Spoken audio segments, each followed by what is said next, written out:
ተናስልን ኩራን ተመልካቾቻችን ከመሃል ሚዲያ የምሽት ዜናዎችን ይዘን ቀርበናል። በቅድሚያም አበይት ነጥቦችን ነው። ኢቢኤስ በድርጅቱ ውስጥና በውጭ የተቀናጀ ኃይል ከጋዜጠኝነት መርህ ውጭ የሆነ ተግባር መፈጸሙን አመነ። በተያያዘ ዜና 5 የኢቢኤስ ቴሌቪዥን ጣቢያ ሰራተኞች በሽብር ወንጀል ተጠርጥረው ፍርድ ቤት መቅረባቸው ተሰማ። በተለያዩ የትግራይ ከተሞች የተካሄዱ ያሉ ህዝባዊ ተቃውሞዎች በአንጃው ህወሓት ላይ ከፍተኛ ድንጋጤ መፍጠሩን ምንጮቻችን ገለጹ። ከውጭ ማይናማር በሬክተር ስኬል 7.7 የተመዘገበና ንዝረቱ የታይላንድ ዋና ከተማ ባንኮክ ላይ ጉዳት ያደረሰ የመሬት መንቀጥቀጥ አስተናገደች። ፕሮግራም ተመልካቾቻችን ከመሃል ሚዲያ እነዚህና ሌሎችንም ዜናዎች ይዘን ቀርበናል። ካፍታ በኋላ እንመለሳለን። ዩቲዩብ ቻናሉን ሰብስክራይብ እንዲይዘቱን ላይክና ሼር በማድረግ የመሃል ሚዲያ ቤተሰብ እንድትሆኑ በአክብሮት እንጋብዛለን። አብራችሁን ሁኑ።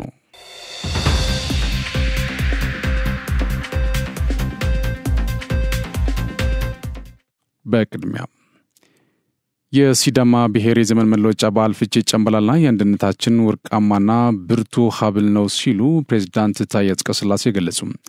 የፍቼ ጨምበላላ በዓል ትናንትናና ዛሬ በሐዋሳ ተከብሯል። በዓሉን አስመልክቶ ፕሬዝዳንት ታዬ በማህበራዊ ትስስር ገጻቸው ባስተላለፉት መልእክት በዓሉ የኢትዮጵያ ባህላዊ ትውፊት ድምቀት፣ የሐሳባችን ጥልቀትና ልዕልና ነው ብለዋል። ፍቼ ጨምበላላ የህብረታችን ውቅር፣ የጋራ ታሪካችንና የአንድነታችን ወርቃማና ብርቱ ሀብል ነው ሲሉ በማህበራዊ ትስስር ገጻቸው ገልጸዋል። በሶማሊያና በኢትዮጵያ መካከል የተጀመረው ሂደት ዘላቂ ሰላም እስኪያመጣ ድረስ ድጋፋቸው እንደሚቀጥሉ የቱርኩ ፕሬዝዳንት ሬሲፕ ጣይብ ኤርዶጋን ገለጹ። ፕሬዝዳንት ኤርዶጋን ይህንን የተናገሩት የሶማሊያ ፕሬዝዳንት ሐሰን ሼክ መሐመድ ሐሙስ መጋቢት 18 2017 ዓ.ም በፕሬዝዳንታዊ ቤተ መንግስታቸው ባገኙበት ወቅት ነው። ራሷን በነጻ አገርነት ካወጀችው ሶማሌላንድ ጋር በደረሰ የባህር በር መግባቢያ ስምምነት ውጥረት ውስጥ የገቡት ኢትዮጵያና ሶማሊያ በቱርክ ፕሬዝዳንት አሸማጋይነት አንካራ ላይ በተደረገው ውይይት ችግራቸውን ለመፍታት የሚያስችል ስምምነት ላይ መድረሳቸው ይታወሳል። ሁለቱ መሪዎች በቱርክና ሶማሊያ መካከል ያለውን የሁለትዮሽ ግንኙነት እንዲሁም ቀጠናዊና ዓለም አቀፋዊ ጉዳዮች በዚህ ውይይት መዳሰሳቸውን የቱርክ ኮሚኒኬሽን ዳይሬክተር ባወጣው መግለጫ አስታውቋል። ኤርዶጋን ቱርክ ለሶማሊያ ሰላምና መረጋጋት ትልቅ ስፍራ እንደምትሰጥ ተናግሯል። በዚህም ለሶማሊያ ደህንነት፣ የግዛት አንድነትና የኢኮኖሚ ልማት ሀገራቸው የምታደርገውን ድጋፍ እንደማያቋርጡ ለፕሬዝዳንቱ አረጋግጠውላቸዋል። በዚህም አንድምታ ኢትዮጵያን ያነሱት ኤርዶዋን ከኢትዮጵያ ጋር የተጀመረው ሂደት ዘላቂ ሰላም እስኪያመጣ እንዲሁም መረጋጋት እስኪሰፍን ድረስ ድጋፋቸውን ባለሰለሰ ሁኔታ እንደሚቀጥሉ አጽንኦት ሰጥቷል። በቱርክ ፕሬዝዳንት ሬሲፕ ጣይብ ኤርዶጋን አደራዳሪነት ታህሳስ 2 2017 ዓ.ም የደረሰው የአንካራ ስምምነት ለአንድ ዓመት ያህል በቃላት ጦርነት ሲወዛገቡ የነበሩት ኢትዮጵያና ሶማሊያ ልዩነታቸውን በድርድር ጠረጴዛ ለመፍታት እንዲቀመጡ ያደረገ ነው። ሁለቱ የአፍሪካ ቀንድ ሀገራት ልዩነታቸውን በሰላም ቋጭተው ስምምነት ላይ ለመድረስ በሚያደርጉት ጥረት አሸማጋይ የሆነችው ቱርክ የሀገራቱን የመጀመሪያ ዙር የቴክኒክ ድርድር የካቲት 11 2017 በአንካራ አሰናድታ ነበር። በመጀመሪያው ዙር የቴክኒክ ድርድር ሁለቱም ልዑካን የአንካራው ስምምነት መፈጸም ላይ ያላቸውን ቁርጠኝነት ያሳዩበት ነው ተብሏል። ልዑካኑ የአገራቱ መሪዎች በአንካራ ስምምነት ላይ ያስቀመጡትን ራዕይ ወደ ተግባር ለመቀየር እንዲሁም ለጋራ ዘላቂ ልማት ተጠቃሚነት መሰረት ለመጣል ተጨባጭ ስራ መጀመራቸውን የቱርክ የውጭ ጉዳይ ሚኒስቴር በመግለጫው አክሏል። ቀጣዩ የቴክኒክ ድርድርም ለመጋቢት 2017 ዓ.ም ቀጠሮ መያዙም ተገልጿል። ጠቅላይ ሚኒስትር ዶክተር አብይ አህመድና የሶማሊያ ፕሬዝዳንት ሐሰን ሼክ መሐመድ ፊርማቸውን ባኖሩበት የአንካራ ስምምነት መሰረት ሶማሊያ በአፍሪካ ህብረት ተልዕኮ ስር ሆነው በአገሯ የተሰማሩትን የኢትዮጵያ ወታደሮችን መስዋዕትነት ዕውቅና ትሰጣለች። ከዚህ በተጨማሪ ስምምነቱ የሶማሊያ የግዛት አንድነት ባከበረ ሁኔታ ኢትዮጵያ አስተማማኝ የባህር መተላለፊያ ማግኘቷ የሚኖረውን ዘርፈ ብዙ ጠቀሜታን ሁለቱ አገራት ዕውቅና ይሰጣሉ ሲል ያትታል። ኢትዮጵያ ራሷን እንደ ነጻ አገር ካወጀችውና በዓለም አቀፍ ደረጃ ተቀባይነት ካላገኘችው ሶማሌላንድ ጋር 20 ኪሎ ሜትር የሚሸፍን የባህር ጠረፍ ለማግኘት የፈረመችው የመግባቢያ ሰነድ ሶማሊያን በእጅጉ አስቆጥቶ በቀጠናው ከፍተኛ ውጥረት ያስከተለ መሆኑ ይታወሳል። ቱርክ የሶማሊያ የረዥም ጊዜ አጋር ስትሆን የሰብአዊ እርዳታ፣ ወታደራዊ ስልጠናና የልማት እርዳታን ታደርጋለች። የቱርክ የኮሚኒኬሽን ዳይሬክቶሬት መግለጫ እንዳስታወቀው መሪዎቹ በተጨማሪ የጸረ ሽብርተኝነት ዙሪያ ያለውን ትብብር በተመለከተ ተወያይቷል። ውይይቶቹ ከጸጥታ ጉዳዮች በተጨማሪ የኢኮኖሚ፣ የንግድና የመከላከያ ትብብርን ያካትቱ ናቸው። ሁለቱ መሪዎች የሁለትዮሽ ንግድ ለማሳደግና የመከላከያ ኢንዱስትሪ ግንኙነቶችን ለማጠናከር ውይይቶች ማድረጋቸውን ከዳይሬክቶሬቱ የተገኘው መረጃ አመላክተዋል። ጥምር የጸጥታ ኃይሉ የኢዳል ፈጥር በዓል በሰላም እንዲከበር በተዘጋጀ የጸጥታ ዕቅድ ላይ ውይይት አካሂዷል። የኢትዮጵያ ፌዴራል ፖሊስ ወንጀል መከላከል ጠቅላይ መምሪያ አዛዥ ምክትል ኮሚሽነር ጀነራል መላኩ ፈንታ በውይይቱ ላይ የጸጥታ አካላት በተሰጣቸው ኃላፊነት መሰረት በዓሉ በስኬትና በደማቅ ሁኔታ እንዲጠናቀቅ የድርሻቸውን እንዲወጡ አሳስበዋል። ህዝቡ ከዚህ ቀደም በተለመደ ሁኔታ ተከባብሮና ተዋዶ ያለምንም ስጋት በነጻነትና በደስታ በዓሉን ማክበር እንዲችል ከሃይማኖት አባቶች ጋር ውይይት እንደሚደረግ ምክትል ኮሚሽነር ጀነራሉ ተናግረዋል። አንዳንድ ሚዲያዎችና አክቲቪስቶች ከህግ ውጭ የጸረ ሰላምና ጽንፈኛ ኃይሎች መሳሪያ በመሆን ሐሰተኛ መረጃዎችን በማሰራጨት ሁከትና ብጥብጥ ለመቀስቀስ በዜጎች ዘንድ መተማመን፣ አንድነትና አብሮነት እንዳይኖር እንዲሁም የመማር ማስተማር ሂደቱ በሰላም እንዳይቀጥል ጥረት ቢያደርጉም አልተሳካላቸውም ብለዋል። በዓሉ ሃይማኖትን ከሃይማኖት ጋር በማጋጨት ግጭት ለመቀስቀስ ከሚሞክሩት አንዳንድ ግለሰቦች በጸዳ ሁኔታ መከበር እንዳለበት አጽንኦት ሰጥቷል። ግጭት ቀስቃሽ ጽሑፎች፣ ያልተፈቀዱ መልእክቶችና አልባሳት፣ የተለያዩ መፈክሮችና ባነሮችን ይዞ በዓሉ ወደሚከበርበት ቦታዎች መንቀሳቀስ በጥብቅ የተከለከለ ስለመሆኑ መጠቆማቸውን ከፌዴራል ፖሊስ የተገኘው መረጃ አመላክቷል። የአዲስ አበባ ፖሊስ ኮሚሽነር ጌቱ አረጋ በበኩላቸው ለጥምር የጸጥታ ኃይሉ አመራርና አባላት ተገቢውን ኦሪየንቴሽን በመስጠት በቂ ሰው ኃይል በመመደብ በዓሉ በሰላም እንዲከበር ትኩረት ሰጥቶ መሰራት እንዳለበት ተናግረዋል። ዲያስፖራው በሀገሪቱ የልማት ፕሮግራሞች ላይ ያለውን ተሳትፎ እንዲያሳድግ እየተሰራ መሆኑን የኢትዮጵያ ዲያስፖራ አገልግሎት አስታወቅም። የኢትዮጵያ ዲያስፖራ አገልግሎት ጤና ሚኒስቴርና የጀርመን ተራድኦ ድርጅት GIZ በጋራ በመሆን የኢትዮጵያ ጤና ስርዓትን ለማሻሻል ከዲያስፖራው የሚጠበቀው ሚናና የእውቀት ሽግግር በሚል መሪ ሀሳብ ውይይት አድርገዋል። የኢትዮጵያ ዲያስፖራ አገልግሎት ዋና ዳይሬክተር አምባሳደር ፍጹም አረጋ በዚህ ወቅት በውጭ ሀገራት የሚኖሩ ኢትዮጵያውያንና ትውልደ ኢትዮጵያውያን ባካበቱት ልምድ እውቅና አቅም ሀገራቸውን እንዲያገለግሉ እየተሰራ ነው ብሏል። አገልግሎቱ በውጭ ሀገራት በሚገኙ 53 የኢትዮጵያ ሚስዮኖች አማካኝነት ዲያስፖራውን የማስተባበር ስራ እየሰራ መሆኑን ጠቁሞ አባላቱ በሀገሪቱ በሚሰሩ የተለያዩ የልማት ፕሮግራሞች ላይ አሻራቸውን እያኖሩ ነው ብሏል። ኮቪድ-19 በተከሰተ ወቅት በውጭ የሚኖሩ የሕክምና ባለሙያዎች የበሽታው መከላከያ ቁሳቁስ ድጋፍ በማድረግ አጋርነታቸውን በተግባር ማሳየታቸውን አንስቷል።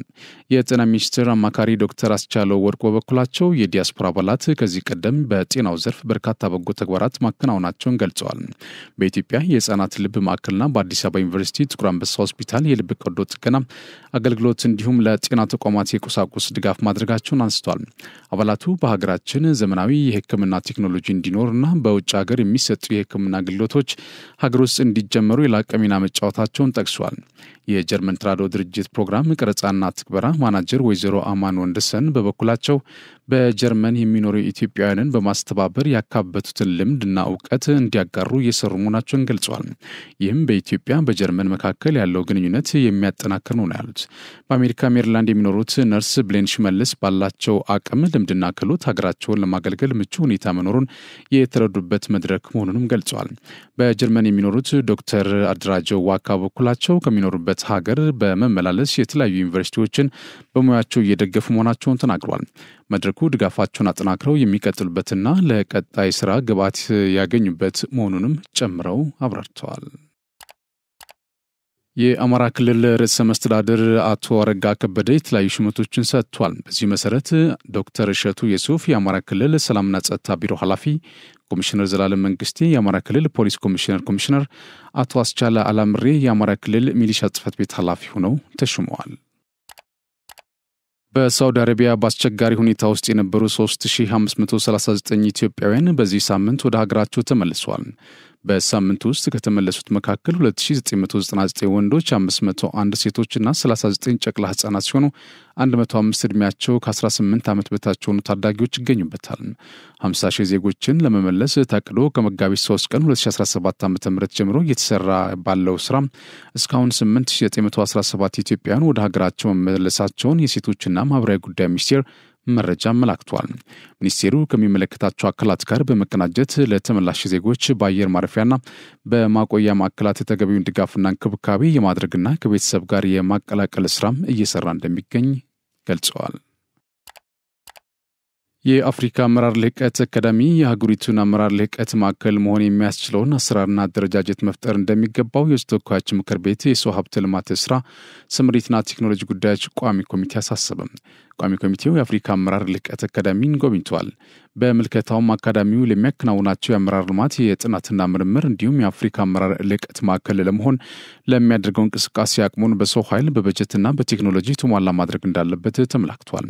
የቋሚ ኮሚቴው ምክትል ሰብሳቢ ዶክተር ቤተልሔም ላቀው አካዳሚውን የአፍሪካ ተቋም ለማድረግና በአህጉር ደረጃ ያለውን የአመራር ልማት ማሳደግ የሚያስችል ውስጣዊ መዋቅር ማደራጀትና ጠንክሮ መስራት እንዳለበት አመላክቷል። አካዳሚው በሀገር ውስጥ ካሉ መንግስታዊና መንግስታዊ ካልሆኑ ድርጅቶች እንዲሁም ከዓለም አቀፍ የከፍተኛ ትምህርትና ምርምር ተቋማት ጋር ያለውን ቅንጅት የበለጠ ማጠናከር እንደሚገባው ገልጿል። ቋሚ ኮሚቴው የአካዳሚውን የማስፋፊያ ግንባታዎች የተመለከተ ሲሆን ስራው በተያዘለት ጊዜ እንዲጠናቀቅ አሳስቧል። የአፍሪካ አመራር ልቀት አካዳሚ ምክትል ፕሬዚዳንት ወይዘሮ መሰረት ደስታ አካዳሚው በሀገር ውስጥ ካሉ መንግስታዊና መንግስታዊ ካልሆኑ ድርጅቶች እንዲሁም ከዓለም አቀፍ የከፍተኛ ትምህርትና ምርምር ተቋማት ጋር ያለው ትብብር እያጠናከረ ይገኛል ያሉት፣ ለዚህም እንዲረዳው በርካታ ስምምነቶች መፈራረሙን ላብነት ጠቅሷል። ወይዘሮ መሰረት ቋሚ ኮሚቴው የሰጣቸውን ግብረ መልሶች መሰረት በማድረግ የማስተካከያ ስራ እንደሚከናወን መግለጻቸውን የምክር ቤቱ መረጃ አመላክተዋል። በባህር ዳር ከተማ ዘላቂ ሰላም ለማረጋገጥ የተከናወኑ ባሉ ተግባራት የጸጥታ ኃይሉን አቅም የማጠናከር ስራ በትኩረት የተከናወነ መሆኑን የከተማ አስተዳደሩ ተቀዳሚ ምክትል ከንቲባ አቶ ጉሹ አንዳልማው ገለጹ። የባህር ዳር ከተማና አካባቢውን ሰላምና ደህንነት ለማስጠበቅ የሰለጠኑ የአድማ መከላከል ፖሊስ አባላት አቀባበል ተደርጓል። በአቀባበል ስነ ስርዓቱ ላይ የከተማ አስተዳደሩ ተቀዳሚ ምክትል ከንቲባ ጉሹ አንዳልማው፣ የሰላምና የጸጥታ መምሪያና የፖሊስ መምሪያ ኃላፊዎች ተገኝተዋል። ተቀዳሚ ምክትል ከንቲባ በወቅቱ እንደገለጹት የጸጥታ ኃይሉን አቅም በማጠናከር ዘላቂ ሰላም የመገንባቱ ስራ ተጠናክሮ ቀጥሏል። በባህር ዳር ከተማና አካባቢው የተጠናከረ ሰላም በመገንባት የልማትና ኢንቨስትመንት ስራዎች በተረጋጋ መልኩ እንዲከናወኑ እየተደረገ ይገኛል ያሉት፣ ለዚህም አስተማማኝ ጸጥታ ኃይል በመገንባት ሰላሙን የማጽናት ስራ ተጠናክሮ እንደሚቀጥል ገልጸው የከተማው ህዝብም ከመንግስት ጋር በመሆን የጀመረውን ሰላም የማጽናት ስራ ተጠናክሮ እንዲቀጥል አስገንዝበዋል። በዚህ ረገድ ዛሬ አቀባበል የተደረገላቸው የአድማ መከላከል ፖሊስ አባላት ሚና ከፍተኛ እንደሚሆንም አመላክተዋል። ጽንፈኛ ኃይሎች ብርቱካን ተመስገንን በሚመለከት ያስተላለፉት የሐሰተኛ ዘጋቢ ፊልም ዋነኛ ዓላማ ትርምስና ፖለቲካዊ አለመረጋጋት መፍጠር መሆኑን የኢንዱስትሪ ሚኒስትሩ መላኩ አለበል ተናገሩ። ሚኒስትሩ ለኢትዮጵያ ዜና አገልግሎት እንዳሉት ሰሞንኛ የሐሰተኛ ፕሮፓጋንዳ ዘመቻዎች እንድምታ በቀላሉ የሚታዩ ሳይሆን የፖለቲካ አለመረጋጋት መፍጠር፣ ህዝብን በህዝብ ላይ ማነሳሳትና ግጭት የመፍጠር እኩይ ዓላማ ያነገቡ ናቸው ብለዋል። ኢቢኤስ በተሰኘው የሚዲያ ተቋም የተላለፈው የሐሰተኛ ዘጋቢ ፊልም እንድምታም ሀሳብ ያለቀባቸው ኃይሎች የህዝብ ለህዝብ ግጭት፣ ጥርጣሬን ባላንጣነት የመፍጠር እኩይ ዓላማ ያለው መሆኑን ነው ያብራሩት። በአማራ ክልል ባለፉት 2 ዓመታት ወደ ግጭት የገቡ አካላት መምህራንን ጨምሮ ንጹሐንን በጅምላ በመግደል ትውልድ አምካኝ ሰላምና ልማትን የሚጻረር ተግባር ላይ መሰማራታቸውን ገልጿል። አሁን ደግሞ የክልሉ ህዝብ የጥፋት ኃይሎችን እኩይ ድርጊት እየተረዳ ሲመጣ ዘመቻ አንድነት በሚል ፕሮፓጋንዳ መክፈታቸውን ገልጿል። ለዚህም ህዝቡን የሚያደናግር አጀንዳ እንደከፈቱ ነው ያነሱት። ይህም መገናኛ ብዙሃን በመጠቀም ሀገራዊ ቀውስና ትርምስ የመፍጠር ግብ ያነገበ እንደሆነም አብራርተዋል። የብርቱካንን ሐሰተኛ ዘጋቢ ፊልም በሚመለከት የተሰራጨው መረጃ ህዝብ በመንግስት ላይ እንዲነሳ ለማድረግ ያለመ ቢሆንም በአስተዋይ ህዝብ መክሸፉን ነው ያገለጹት። ጽንፈኛ ኃይሎች ከማህበረሰቡ እሴት ውጭ የሆኑ በደሎች በህዝብ ላይ መፈጸማቸውን ገልጸው የአንዲት ሴት ሐሰተኛ ታሪክ ላይ የተመሰረተ ዘጋቢ ፊልም ሰርቶ በማራገብ የፖለቲካ ለመረጋጋት የመፍጠር ስራ ላይ መሰማራታቸውን ጠቁመዋል። የብርቱካን ሐሰተኛ ዘጋቢ ፊልም ስለ ዜጎች ክብርና ነጻነት በመቆርቆር ሳይሆን ግጭት ለመቀስቀስና የህዝብ አንድነት ለመሸርሸር ያለመ ስለመሆኑም ነው ያብራሩት። የአማራና ኦሮሞ ህዝቦች ከማንም በላይ የተጋመዱና የማይነጣጠሉ ህዝቦች እንደሆኑ በመጥቀስ የህዝቦች አንድነት በየትኛውም ጽንፈኛ ቡድን እኩይ ሴራ የሚበጠስ እንዳልሆነ አነስተዋል። በኢቢኤስ የተላለፈው ሐሰተኛ ዘጋቢ ፊልም የጥፋት ኃይሎች በተቀናጀ መልኩ እንደሚሰሩና ለኢትዮጵያ ህዝብ እሴትና ክብር ያላቸውን ንቀት ያሳየ ነው ያሉት። የኢትዮጵያ ጠላቶች ሁሌም የህዝብ አንድነትን ለመሸርሸር እንደሚሰሩ ገልጸው ህዝቡ እኩይ አጀንዳዎችን ወደ ጎን በመተው ከመንግስት ጋር በመሆን ለሀገር ሰላምና ልማት እያደረገ ያለውን ተሳትፎ እንዲቀጥል ጥሪ አቅርበዋል።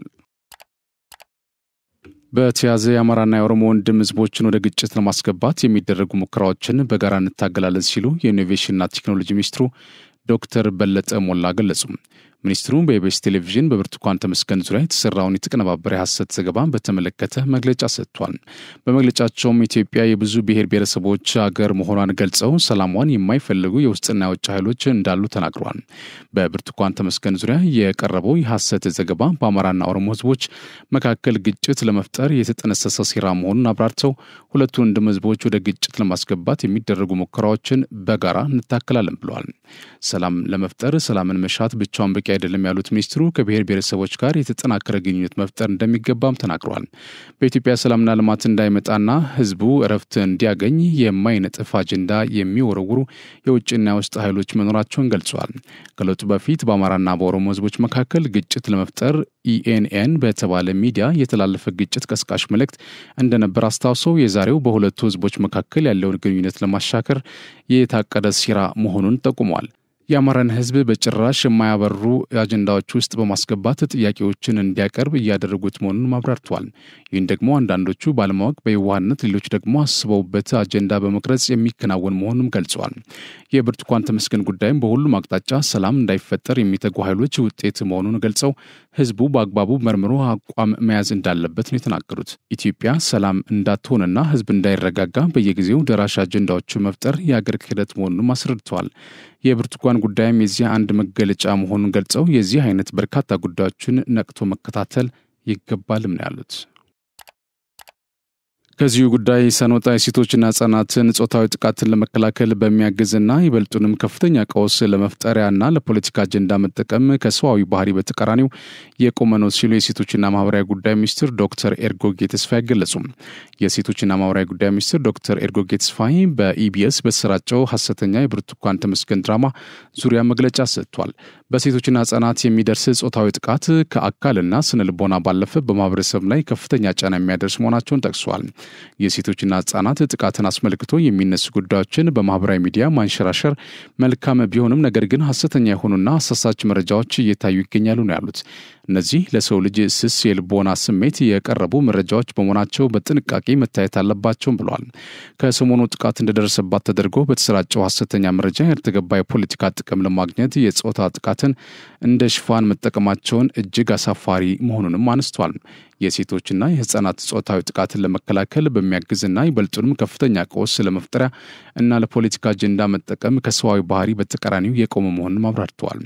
ሃይማኖትንና ብሔርን በመጠቀም ከዚህ ቀደም ትርምስ ለመፍጠር የሚባክኑ በርካታ ጸረ ሰላሞች ነበሩ ያሉት ሚኒስትሯ አሁን ደግሞ በተቀነባበረ ሴራ የህዝቡን ስሜት ኮርኩሮ ቀውስ ለመፍጠር የተደረገ ሙከራ ነው ብሏል። የከበረ ትዳርና ቤተሰብ የነበራትን ግለሰብ ጨምሮ በዙሪያዋ ያሉ ቤተሰብን ህይወት የረበሸው ይህ ድራማ ከነጥቃታቸው እንዲደበቁ ሊያደርግ የሚችልም ነው የተባለው። ይህ የሴቶችን ክብር ያጎደፈና ጥቃት ቢደርስባቸው እንኳን እንዳያጋልጡ የሚያደርግ ማህበረሰቡ ጾታዊ ጥቃትን እንዲያውግዝ የሚያደርግ ትልቅ የህግ ጥሰት መሆኑን አንስተዋል።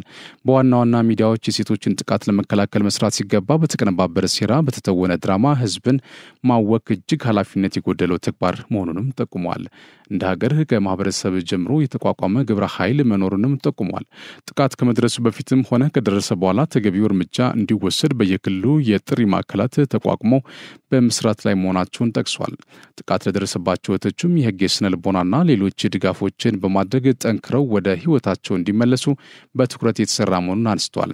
ተቋሙ በርካታ ጾታዊ ጥቃቶችን ተከትሎ የሚመጡ ኬዞችን ይዞ በህግ አጥፊዎች እንዲቀጡ እየሰራ ይገኛልም ነው ያሉት።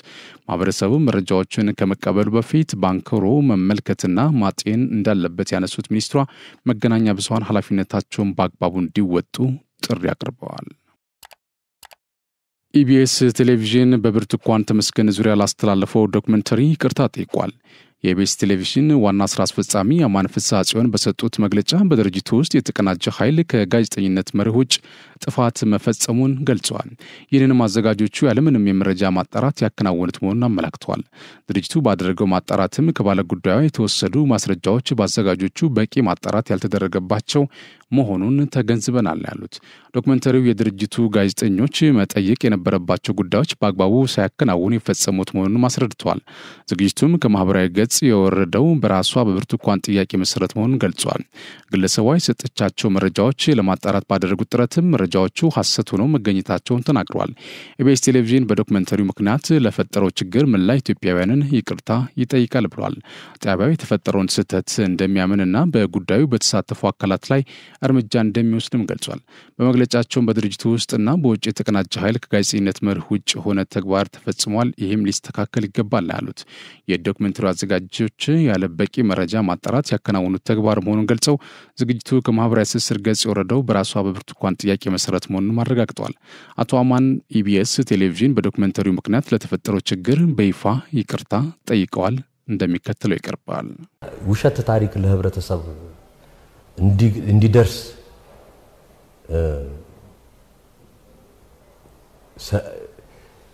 ስለታለልን ኦኬ እኛም አስተላልፈን ወደ ህብረተሰቡ ስላቀረብን በጣም በዚህ ፕሮግራም ስፔሻሊ በአዲስ ምዕራፍ ላይ እምነት ሊታጣ ይችላል።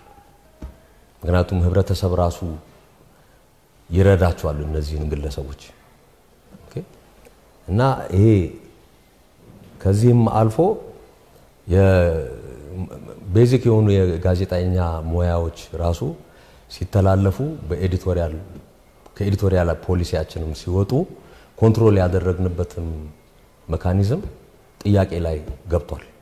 የጋዜጠኛ ሙያ እዚህ ላይ ጉድለት የነበረው ምንድነው? የት ነው የተጠቃሽው? እዛ ጥቃት በነበረበት ሰዓት እንደዚህ አይነት ታሪክ ነበረ ወይ? ቦታውስ ላይ ያሉ ምስክሮች አሉ ወይ ጥቃት እንደነበረ? ሁለተኛ ቤተሰብስ አለሽ ወይ ብላ ስትጠይቅ የለኝም ብላለች። ኦኬ ባይ ዘ ዌይ ያ ተጠይቃ ቤተሰብ የለኝም ብቻዬን ነው የምኖረው ብላለች። መጠየቅ ያለባቸው ከጀርባ ኢቭን የትምህርት ቤት መረጃ የት እንደተማርሽ የሚሉትን መረጃዎች በሙሉ አግባብ ሳያሟሉ ይሄንን ስቶሪ ለመስራት ተዘጋጅቷል። ይሄ ጉድለት አለ። በቃ በጣቢያችን አሁን ልንቀበለው የምንችለው ትልቁ ጉድለት በሙያው ላይ መኖር የነበረበት ማሟላት የነበረበት ጉድለት ትልቁ ይሄ ነው። በስራው ላይ ላላችሁ የጋዜጠኛ ሙያ ውስጥ ላላችሁ ወንድሞቼም ሆነ እህቶቼ ስራችሁን በአግባቡ ሰርታችሁ ለህብረተሰብ የምታቀርቡትን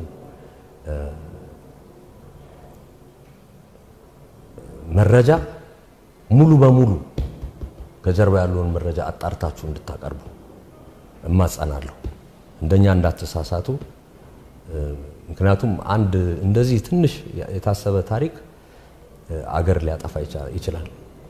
ግለሰቦች ሊጋደሉበት ይችላሉ፣ ህብረተሰብ ሊጋደልበት ይችላል እና ይሄ ዳግም እኛ ጋር እንዳይሆን ቃል በማኔጅመንት ሌቭል ሁላችንም ገብተናል። እንደ አገርም ደግሞ ሁላችንም ሚዲያዎች ደግሞ በጣም ተጠንቅቀን እንሰራ እማጸናለሁ እና አመሰግናለሁ። ለተመልካቾቻችንም ሆነ ከኛ ጋር ላሉት ሁሉም በጣም በጣም በጣም ይቅርታ የሚል መልእክት ከኔም ከኢቢኤስም አስተላልፋለሁ።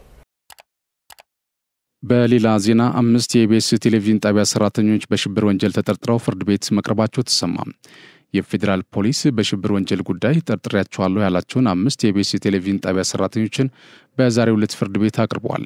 ጉዳዩ የቀረበለት የፌዴራል ከፍተኛ ፍርድ ቤት ፖሊስ በጠየቀው የ14 ቀናት የጊዜ ቀጠሮ ላይ ብይን ለመስጠት ለመጪው ሰኞ ተለዋጭ ቀጠሮ ሰጥቷል። የፌዴራል ፖሊስ የጊዜ ቀጠሮን የጠየቀው በ8 ተጠርጣሪዎች ላይ እያካሄደ ያለውን የምርመራ ስራ በሰውና በሰነድ ማስረጃ በስፋት ለማጣራት በሚል ነው።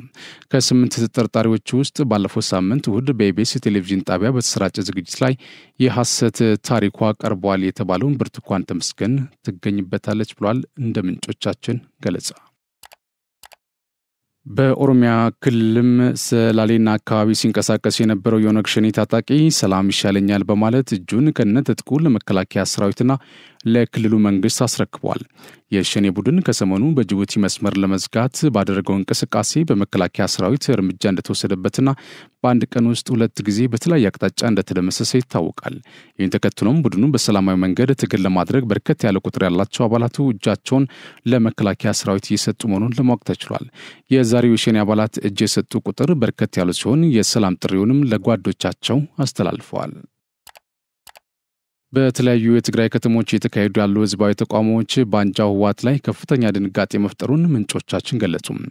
በአዲ ጉዶብ ከተማ ጨምሮ በሌሎች ከተሞች ህዝቡ ከቤት ያለ መውጣት አድማ በማድረግ ላይ እንደሚገኝ የተመለከቱት የአንጃው ህወሓት አመራሮች እንዲህ ያለ ተቃውሞዎች መቋጫ ማጣታቸው እንዳሳሰባቸው ለማወቅ ተችሏል። ህወሓት የህዝቡን ትኩረት ለመሳብ የተለያዩ የሚቃወሙትን እያሰረ ቢሆንም ህዝቡ ግን መብትና ነጻነቱን አደባባይ ወጥቶ ከመጠየቅ ወደ ኋላ አላለም። እንደ ምንጮቻችን ገለጻ ህወሓት በተለያየ ጊዜ አድማና ተቃውሞዎችን በኃይል በመጠመንጃ ለማስቆም ቢሞክርም ያሰበው ሳይሳካለት መቅረቱ አይዘነጋም። ህዝባዊ ተቃውሞዎች ከመቆም ይልቅ ዕለት ዕለት ተባብሰው በመቀጠል ላይ እንደሚገኙ ምንጮቻችን ገልጿል። የአንጃው ህወሓት አመራር የህዝብ ድጋፍ ያጣ መሆኑን የተገለጠለት የማፊያው ስብስብ በትግራይ በተደጋጋሚ የተካሄዱ ያሉ ተቃውሞዎችን በምን መልኩ ማስቆም እንዳለበት ግራ እንደገባው ምንጮቻችን ባደረሱን መረጃ አመላክተዋል። ኢትዮጵያ በጀግኖች ልጆቿ መስዋዕትነት ተከብራና ጸንታ ትቀጥላለች ሲሉ የሰሜን ምዕራብ እዝ አዛዥ ሌተናንት ጀነራል ብርሃኑ በቀለ በስልጠና ላይ ከሚገኙ የበታች ሹም ሰልጣኞች ጋር በነበራቸው ቆይታ ተናገሩ። ኢትዮጵያ አኩሪ ታሪክና ታላቅ ህዝብ ያላት ሀገር ናት። ብሔራዊ ጥቅሟንና ህልውናዋን የሚፈታተኑ ኃይሎች በቀጥታና በተዘዋዋሪ ሉዓላዊነቷን ለመዳፈር ሞክረዋል። ሆኖም ግን በጀግኖች ልጆቿ መስዋዕትነት የሀፍረት ካባን ተከናንበው ተመልሰዋል ነው ያሉት። በውስጥ ባንዳና ተላላኪዎች ኢትዮጵያን የማዳከም ተደጋጋሚ ትንኮሳዎች በታሪካዊ ጠላቶቻችን ተሞክሯል ያሉት ሌተናንት ጀነራል ብርሃኑ በቀለ አሁን የገጠመውን የጽንፈኞች ሴራም የእነዚሁ ታሪካዊ ጠላቶቻችን ድብቅ አጀንዳ ማሳያ ነው ሲሉ ገልጸዋል። እኛ የኢትዮጵያን ሉዓላዊነት በጀግንነት ጠብቀን ያቆየን የዚህ ዘመን ባለታሪኮችና በተደራራቢ ግዳጅና ተልዕኮ ያልተበገረን የጽናት ተምሳሌቶች ነን ሲሉም ተናግረዋል። በጽንፈኛው ኃይል ላይ የወሰድናቸው እርምጃዎች፣ የተመዘገቡ ድሎች ተዋጊ ወታደር በቅርበት በመምራትና ራሳችሁን በመዋጋት ያስመዘገባችሁት አንጸባራቂ ድል ነው ያሉት ሌተናንት ጀነራል ብርሃኑ በቀለ በእናንተ ሀገር ሁሌም ትኮራባችኋለች ብለዋል። ሰላምን ማደፍረስ፣ ልማት ማስተጓጎልና እድገትን ማጓተት ዓላማቸው ያደረጉ ቅጥረኞች መቼም ቢሆን አይሳካላቸውም። ምክንያቱ ደግሞ ለምንምና ለማንም የማይበገር ጠንካራ የመከላከያ ኃይል የመገንባት ግባችን ተጠናክሮ ቀጥሏል። በህዝባችን ድጋፍና በሰራዊታችን ጠንካራ የማድረግ አቅም ጠላቶቻችን ህልማቸው ይመክናል ብለዋል። ግዳጅና ተልዕኮን በላቀ ብቃት ለመወጣት ወታደራዊ ሳይንስና ጥበብን መላበስ ብሎም የውጊያ ልምድና ተሞክሮን ማዋሃድ ይገባል ያሉት የሰሜን ምዕራብ አዛዥ ሌተናንት ጀነራል ብርሃኑ በቀለ የምትመሩትን አባል በዚህ ልክ ማብቃት ይጠበቅባቸዋል ሲሉም መልእክታቸውን አስተላልፈዋል። በበጀት ዓመቱ ባለፉት 8 ወራት ውስጥ ተኪ ምርቶች በማምረት $2.79 ቢሊዮን ማዳን መቻሉን የኢንዱስትሪ ሚኒስትር ዴኤታ ታረቀኝ በሉልታ ገለጹ። ሚኒስትር ዴኤታው ለኢትዮጵያ ዜና አገልግሎት እንደገለጹት መንግስት ከውጭ በሚገቡ ምርቶች ላይ ያለውን ጥገኝነት ለመቀነስና የአገር ውስጥ ምርትን ለማሳደግ ተኪ ምርቶች ላይ በትኩረት እየሰራ ነው ብሏል። ይህም የውጭ ምንዛሪ እጥረትን በማቃለል ሰፊ የስራ ዕድል በመፍጠር ዜጎች ምርቶችን በተመጣጣኝ ዋጋ እንዲያገኙ እያስቻለ መሆኑን ነው የተናገሩት። ሚኒስቴሩ በስትራቴጂው 96 ምርቶችን ለይቶ በአገር ውስጥ የመተካት ስራ እየተሰራ እንደሚገኝም ተናግሯል። ለአብነት በ2013 በጀት ዓመት ተኪ ምርቶችን በማምረት $345 ሚሊዮን ማዳን መቻሉን አስታውሰው ይህ ምጣኔ በ2014 በጀት ዓመት ወደ $2.98 ቢሊዮን ማደጉን ጠቅሷል። ተኪ ምርትን በተመለከተ ስራው ከተጀመረበት ጊዜ አንስቶ እድገት እያሳየ መምጣቱን ጠቅሷል። በ2017 በጀት ዓመት 8 ወራት በአገር ውስጥ ተኪ ምርቶችን በስፋት በማምረት $2.79 ቢሊዮን ማዳን መቻሉን ተናግሯል። ይህን በበጀት ዓመት መጨረሻ $3.9 ቢሊዮን ለማድረስ ከሚመለከታቸው አካላት ጋር በትኩረት የተሰራ መሆኑን ነው ያስረዱት። ተኪ ምርቶች በአገር ውስጥ ያላቸው የገበያ ድርሻ እያደገ መምጣቱን ተናግረው አሁን ላይ ከ43% በላይ መድረሱን ጠቁመዋል። ማይናማር በሬክተር ስኬል 7.7 የተመዘገበና ንዝረቱ የታይላንድ ዋና ከተማ ባንኮክ ላይ ጉዳት ያደረሰ የመሬት መንቀጥቀጥ አስተናገደች። በርዕደ መሬቱ አደጋው በማይናማር 25 እና በታይላንድ 3 ሰዎች ሕይወታቸው አልፏል። በአደጋው 90 ሰዎች የገቡበት እንዳልታወቀም ተገልጿል። መነሻውን በማይናማር ሳንጋንግ ከተማ ያደረገው አደጋው በሁለት ዙር የተከሰተ ሲሆን በመጀመሪያው 7.7 በተከታዩ 6.4 በሬክተር ስኬል የተመዘገበበት ነው። በቀደም ተከተል የ16 ኪሎ ሜትር እና የ10 ኪሎ ሜትር የመሬት ውስጥ ጥልቀት እንደነበረው የአሜሪካ የጂኦሎጂካል ዳሰሳ ጥናት ተቋም USGS አመላክቷል። የእርስ በርስ ጦርነት ውስጥ በምትገኘው ማይናማር አደጋውን በተመለከተ የተጣራና በቂ የሆነ መረጃ ለማግኘት ቢያዳግትም የአስቸኳይ ጊዜ አዋጅ ማወጇ ግን ተገልጿል። በሌላ በኩል አደጋው በታይላንድ የሚገኙ ከ30 በላይ የሚሆኑ ሰማይ ጠቀስ ህንፃዎች እንዳልነበሩ አድርጎ ሲያወድም መንገዶችን ወደ ጉድጓድነት ቀይሯል። ይህንንም ተከትሎ የታይላንድ ጠቅላይ ሚኒስትር ፔንታንግታርን ሺንዋታር የአስቸኳይ ጊዜ አዋጅ ማወጃቸው ለማወቅ ተችሏል። ክቡራን ተመልካቾቻችን ከመሃል ሚዲያ ለሰዓቱ ያዝናቸው ዜናዎች እነዚህ ናቸው። ስለተከታተላችሁን እናመሰግናለን። ዝግጅቶች ይቀጥላሉ። በእኔ በኩል ጨርሻለሁ። በያላችሁበት ሰላም ሁኑ።